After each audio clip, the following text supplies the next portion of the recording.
Ashama jirtuuti fayyaa keessanii nagaa keessanii annagaa kooti galata rabbii gooftaa kooti faa galatu ishiin gara olii hadheebbaa ishii tulluumtuu ishee ammaadha. Ishiin gara gadii ishii wantoodha jechuudha. Ati hibbaa tulluumtu kun kana fakkaatti. Aarri ishiis akkam bareeda. Aarri ishiis hin bareeda.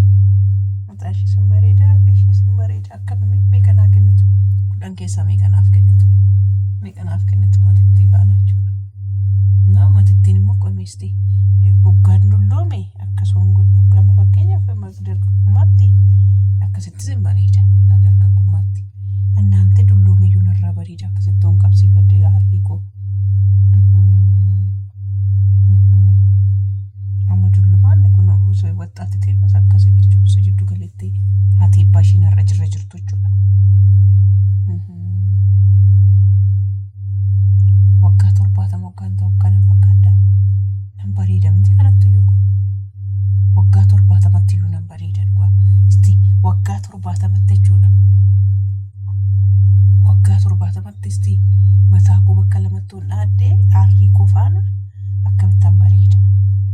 Kunis aarri koo faana akkamittan bareeda. Waggaa 70tti jechuudha. Waggaa 70tti aarri koo faana akkamittan bareeda.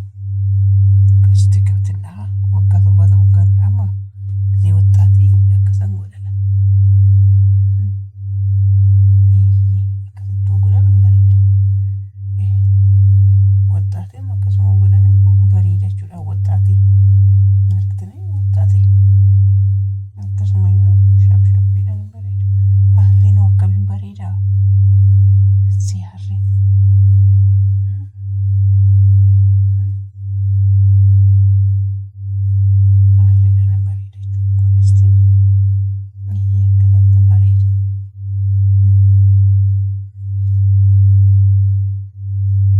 Oggaan umurii kana nan muradha. Oggaa umurii kana nan muradha malee akkasitti bareedu. Amma jechuudha akka bakka jaartii amattuu taanee taphanna jechuudha amma akka. Jaartii amattuu taanee oggaa amannuu gaafa amannuu jechuudha.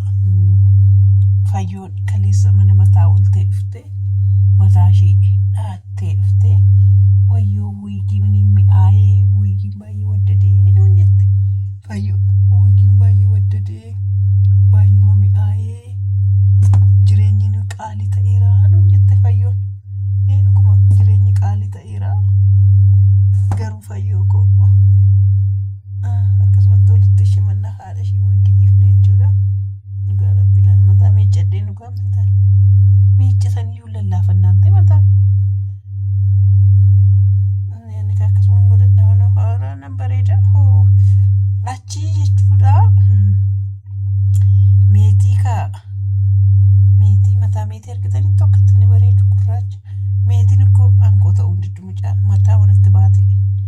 Gizee amma meetii ga'u kanaani mataa danda'ee baadheen deemu dhugaa rabbii.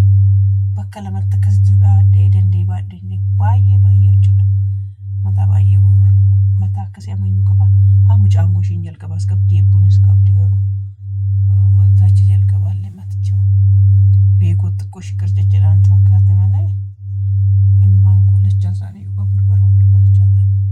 Amma naasiniin jedhaa jiraanii manatti ol deebi'e jechuu eega jalqabee oggaa ishiin eenyu maqaan ishii mucaa biyyaa qabdaa jedhatteetoo sabboontuun itti kaafte sanidhaan inni miidiyaa kanarraa ol deebi'e jechuutti taa'e.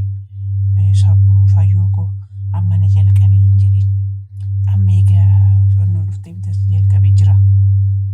Ji'a 8 kanas deebii galii ol deebii isiin jedhee ture. Yeroo tokko gaa biraankeettaniitu dhuftaniitu nu barsiiftan sun jechuudha. Jalqaba haa jedhanii hayyuu irratti ol lolan. Yaadattu jalqaba haa jedhanii gaafa hayyuu irratti ol lolanii jiraan maal jedhee gaafa ishiin gudii kee gadi yaasaa mucaa sammaa kana jalaa odeessitu fa'a maalidhee ol deebi'i manumatti ol deebi'i an dubbii kana iyyuu fidee kanadha ol deebi'i yuutuubii kana dhiisi jedhee viidiyoo yoo hojjennee rakkamtu yuutuubii dhiifti galii ishiitii irratti taphattii, galiidhuma yoo irraa argachuu baatte itti bashannantii, ittiin haasoftii. Kanaafiyyuu maaliif irraa ol deebitee viidiyoo hojjenneerra kana jechuudha. Ijoollee yuutuub irraa galii yoo argachuu baatan jechuudha. Amma karaa kanaa jiraan bakka itti dogoggoree galii baay'eetu isaa xiqqaatus galiin inumarraa argama. Amma fakkeenyaaf aniyyuu jechuudha. Doolaara 50 hojjedheera dhugaa rabbii. Doolaara 50 irra jira. Doolaara 50 irra jira. Hojjedheeraaniyyuu doolaara 50 qoosaan hin jiru. Doolaara 50 hojjedheeraaniyyuu garuu doolaara 50 fi asirraa yaa'ulurraa nama baay'eedhaan ol barra. Sammuu ani amma karaa gama kootii doolaara 50 caalayyuu doolaara 50 soo dhufte gaafa guuttee doolaara 70 guuttee toonaa kaffalamtu daayiparii mucaa koonaa bitti ittiin yaadda'u homaas hin jedhu baay'een gammadaa jechuudha. Kun baay'ee natti tola. Garuu isa caalayyuu immoo ijoollee ofii bira taa'anii mana keessa taa'anii ijoollee ofii bira taa'anii too waan akkasii hojjechuun waan gaariidha. Sammuun ofiiyyuu fireeshitti gochuun amma isin jiraachuu baattan inni maraadha. Dhugaa bu'aa bahii koo hundumaa dhufe ani iyyuu isinitti. Bu'aa bahii koo hundumaa booyaan isinitti maddu isinitti. Kanaaf sabiskiraayiboonni keenya maatii keenyadha jechuudha. Akkuma maatii keenyatti amma fakkeenya waggaa fayyoonis balleessitu waggaa mannootti amma kaleessa waa'ee mataa irratti jechuudha. Waa'ee mataa beetii irratti ofii keetii dhiiftee ishiidhaaf hojjechiisuu qabdaa turte. Minaaman ittanii iyyuutti waccanii turte haadhummaa waan isinitti dhaga'ameef mucoon kun hin gwaagwaatii ishiidhumaaf hojjechiisuun bareeda jedhamee iddoo sanatti yaa'u. Fayyoon abshaala. Akkamitti abshaala seetan?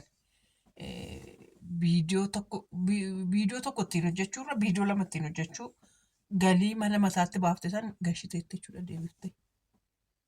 Galii mana mataatti hidhattee too awwannoo 300 300 viidiyoon har'a hojjette yoo 300 doolaara 10,000 ilaaltanii fi doolaara 3 doolaara 4 lakkaa'ee fi deeffatte moo hin deeffanne doolaarni immoo 150 miti jedhe doolaaruma 2-3 yoo hojjete hin deeffatte jechuudha. Hojii baafte san. Kanaaf anshii irratti immoo waan fakkeenyaaf anshii irratti hojii wiigii lama moo wiigii 3 yoo ta'eetu dhaatte wiigii durii dhaadheetteetti wiigiin harkarra jiru wiigii harkumaan jechuudha. Yoo 150 hojjetteef 300 yoo hojjetteef isarraayis galii hin argatti. Fayyoon waan hojjettuuf waan sochootu ni beekti sirriitti beekti jechuudha. Abshaala baay'ee abshaala fayyoon. Kanaafi kommentaataroonni yookaan dubbattan suutoonnoo jedhaa jechuun isiniin jechuu barbaadanii gara jiraatti immoo gaafa deebinu matuma ishiiyyuu ofirraa ittiin dhaachuu ishii matuma ishiiyyuu ittiin ofirraa danda'uu ishiiyyuu waa tokkodha.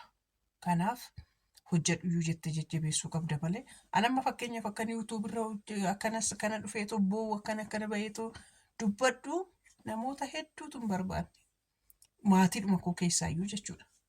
Hedduu ani garuu isaanirra yoo ta'in sin maatiidhuma koo faana dhufee taphachuu kootiif amma kun olaal bifa koo lamaan sinitti kolfisiisu ishii gara gadii ishii gara olii ishii kamitti nutti haasa'aa jira. Amma ishii kamidha jettanii gaafa isinitti nu isinis nan bashannansiisa jechuudha. Isin bashannansiifna jechuudha. Ciqicciqiin fayyoo bira jirus immoo asitti yoo ciqicciqiin fayyoo bira jiraate abbaan manaa haati manaa maal akka ta'e akkamitti bakka kamitti olii galuu qabu iddoo kamitti olii hin galle iddoo kamitti akkamiin taane jettanii irraa barataa dhuftu jechuudha. Irraa barattu. Barumsaadha. Viidiyoo nama waggaa ilaaltanii haadha eebbarraa jabina barachuu dandeessu. Fakkeenyaaf ijoollee akkasiis baatanii akkas ba'anii kolfanii taphachuun jabinadha. Fayyoonis ijoollee lama achitti guddisaatee akkana baatee sin faana taphattaa yoo galii sirraa argatte yoo dhabdes sin faana bashannantee sammuu ishii firii gootetti. Lammaffaa immoo waggaa 6